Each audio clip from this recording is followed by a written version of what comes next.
Phases of Post-Socialist Estonia and Ukraine, together with Olivia and Yegor. Olivia presented the case of Narva, a shrinking city in the east of Estonia. In specific, Olivia explored the role of repurposing and rebuilding public spaces in the city using a mix of methods, including multi-sited ethnography, interviews, and archival analysis. Olivia engaged with the social production of space, history, and the meaning of built environment, memory, and the role of heritage in place attachment. In the discussion, our participants were, among other things, invested in the question how space repurposing and rebuilding is connected to identity and identity crisis. This question also connects well with our second presenter of the morning session. Yegor took us to the nation-state building in Ukraine by focusing on the decommunization projects of four among many more. He was particularly interested in analyzing the reasons and preconditions of the decommunization campaign. And he discussed two underlying drivers of decommunization. First, the Soviet time ideological policy concerning the built environment, and the second, the possibility of a post-colonial look at the Soviet legacy. Yegor took our attention to the relatively narrow discussions on post-socialities, which lies outside the mainstream both in the field of urban studies and it is post-colonial critics, and has largely been represented by isolated case studies from Central and Eastern Europe. So Yegor argued that incorporating the post-socialist city with all its legacies and paradoxes into the general urban theory thus appears essential for dislocating and enriching urban studies. So there are some, of course, commonalities linking these two papers. At the end, we came back to the question of identity, linked to the context of different imperial influences and the tensions and overlappings of Soviet, Slavic, and national identity. So what can researchers in other countries, for example, the US, learn from the post-socialist discussions around monuments, public spaces, and memory? So in the second half of the morning session, Chemi presented the case study of the terminal house, Jaffa, to open up the contested narratives in the face of neoliberal development, while giving a historical background of the significance of the terminal house in shifting geographies. He claimed that the implementation of conservation methods reflects different methods through which hegemonic groups contend with counter-hegemonic narratives of the urban space. He opened up the discussion by focusing on two methods in use. One, absent heritage, which refers to the practices that are indicative of methods utilized by hegemonic groups to emphasize one specific narrative and marginalize contested narratives regarding the past. So terminal house can be seen as reflecting absent heritage in terms of the port's key role in Israel's establishment and the entrance point for Zionist pioneers. The second concept, the method, as also suggested by the author, is nullifying heritage. This term depicts conservation practices which strive to devoid a site which is perceived as reflecting negative or unwanted heritage of all its historic and symbolic aspects. So nullifying in this context means not overriding us, but suppression of politicization. So Chemi contends that these two conservation strategies reflect parallel methods through which hegemonic groups reconceptualize conservation as a process of reunition. And the last presentation was made by Laura Bellick in the morning. Laura reflected on the history of what she refers to as concentration camps in the northeast of Brazil that were founded as a result of a large movement of internally displaced people due to drought at the turn of the 20th century.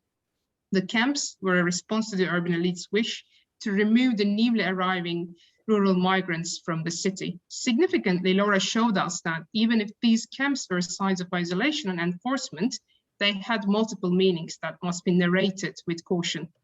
While impoverished camps were also places of hope, survival, labor, and mutual help in the face of scarcity. Defne? Thank you, Özlem. In the afternoon, we started with the generous contribution of Professor Huingbang Xing, who was our discussant for this session. Professor Xing shared with us his insights on the idea of decentering and recentering urban studies. Emphasizing that the concept of global urbanism has seen a rapid and rather sudden surge in popularity in the last 2 decades, he led us through the proposition of southern cities as new sites of theory making. Referring to the rich corpus produced also by his colleagues, he mapped out new concepts that aim to shake up and decentralize the field of urban studies. One example of this is, and this links rather smoothly to our morning session, the rather recent notion of the global East. Professor Shin himself sees as an important discursive move to disrupt the global South-North binary and account for some of the complex realities of the post-socialist, post-communist, and the post-colonial context of Eastern Europe, Eurasia, and in his case, specifically East and Southeastern Asia. However, not all non-Western regions have the same standing within the research and the academic industry at large. So we elaborated on the fact that there's bigger market for the study of Chinese urbanism than there is for the study of, let's say, South Korean urbanism.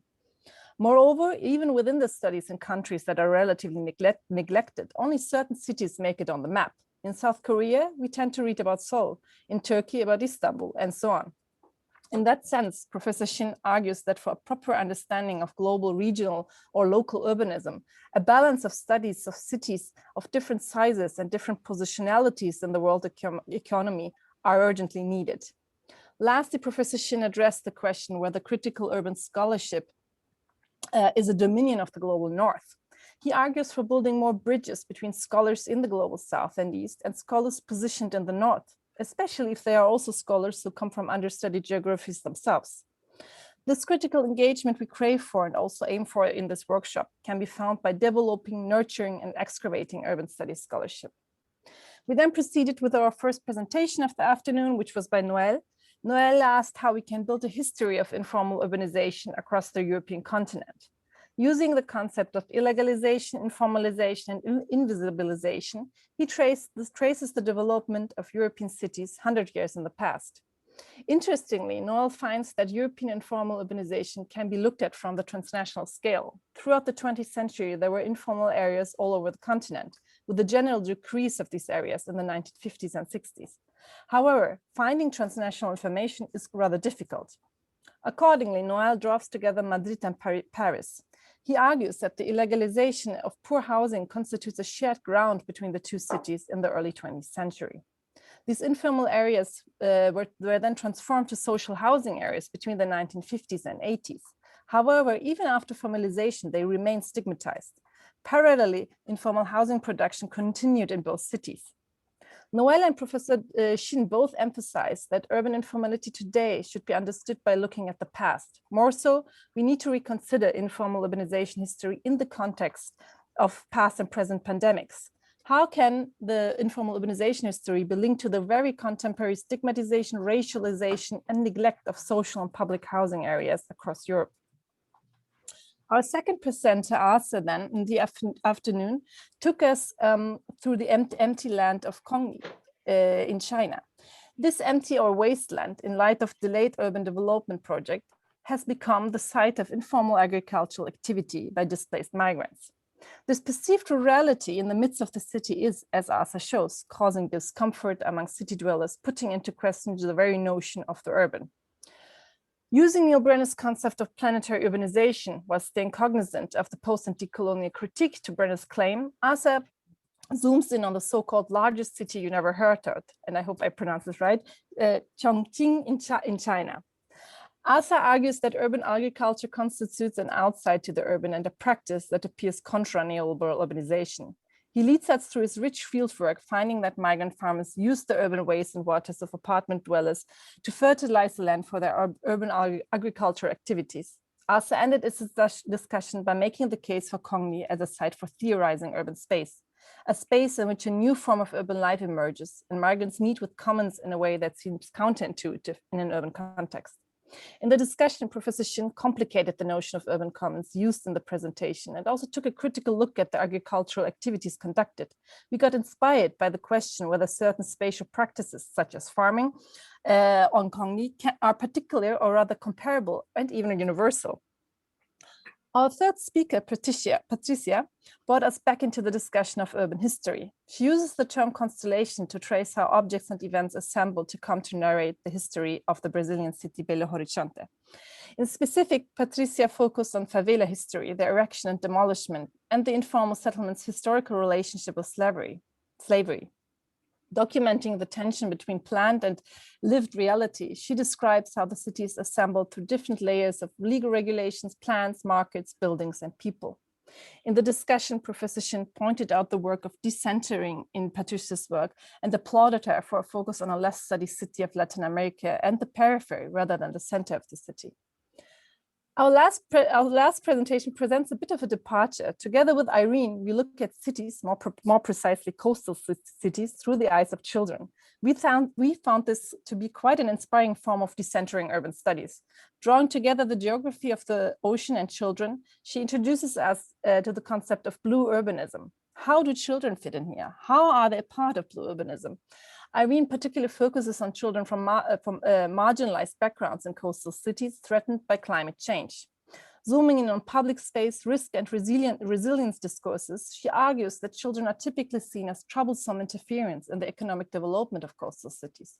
Urban imaginations in general are adult centers, so children's play in water polluted by adults, often blamed on the children themselves. Playing is not perceived as an essential urban activity. Irene turns around this logic and emphasizes the competences of children in fostering and giving us insights into urban resilience. We learned that the dominantly perpetuated relation of children to cities needs to be destabilized, while also critically approaching commonly held notions of participation. In the discussion then, we reflected back on how blue urbanism fits into the notion of global urban studies. Özlem? Thank you, Defne. And we have our next workshop in April on the 15th and 16th. In the coming workshop, we will be looking at challenging methodologies and methods in urban scholarship. We will be dealing with some of the questions like what are the challenges and benefits of developing creative research designs beyond established methodological toolboxes, or a question of what are the possibilities and limits for comparison, thinking about generalization, but careful of universalism. How can we determine the level of abstraction that makes comparison worthwhile? So we will have, again, for discussants, of course, in addition to our presenters, our four discussants will be Elena Trubina, Jennifer Robinson, Ola Söderström, and Karina Listerburn. Please register for the coming workshop if you want to join us. And thanks to all of our presenters, chairs, discussants, participants who made this workshop possible with their high engagement in the last 2 days. And of course, thanks go to my co-organization team who deserve a good rest for the weekend, and see you next month.